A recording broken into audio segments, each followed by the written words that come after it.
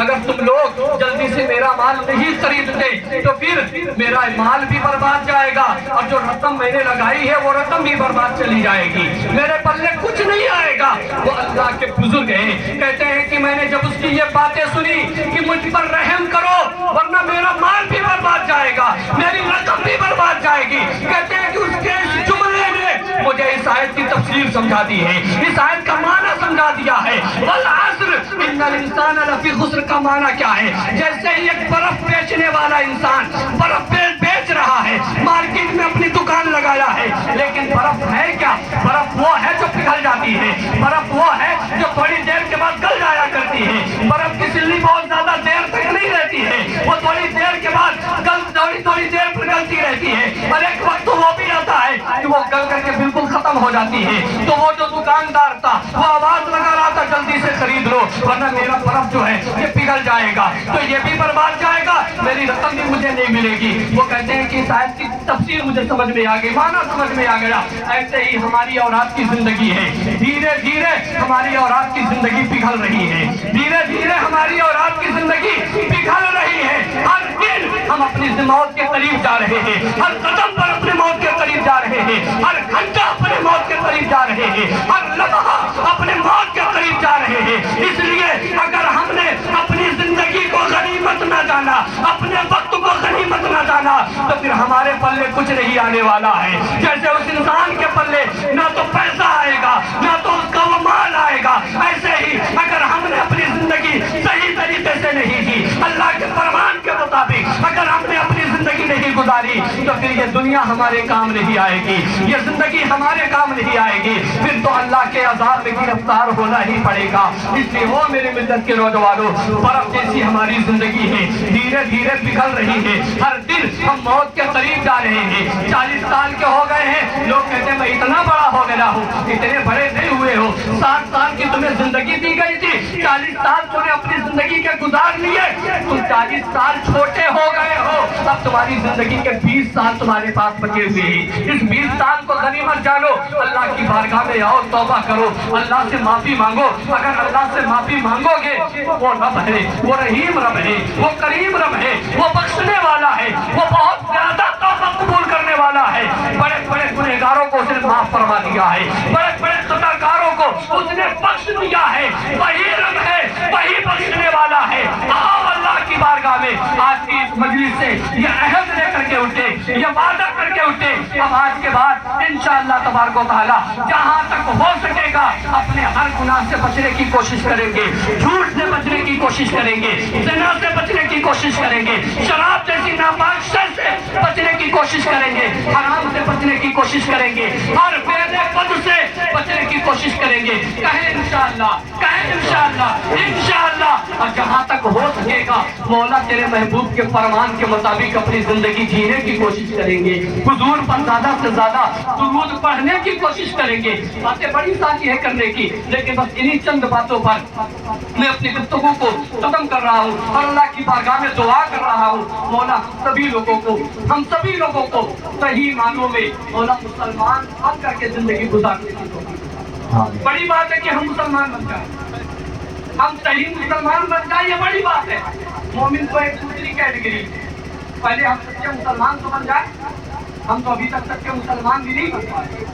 اللہ سے دعا کیا کرو، چیزیں مانگنے سے ملتی ہیں، اللہ سے مانگا، مانگو اللہ سے، اللہ سچا مسلمان بنا، مانگو اللہ سے اللہ ہمیں سچا مومن بنا، مانگو اللہ سے اللہ ہمیں گناہ سے بچنے والا بنا، نیکیاں کرنے والا بنا دے، نماز کی پابندی والا بنا دے، مولا اپنے محبوب پر زیادہ سے زیادہ درود پڑھنے والا بنا دے۔ من كل ذنب واتوب اليه اشهد ان لا اله الا الله واشهد ان محمدا عبده ورسوله خوب کی طرح سے منصور کی اشاعت رہے بعض بات آتا ہوں مجھے میرا بات ہے وما علیکہ الا البلاغ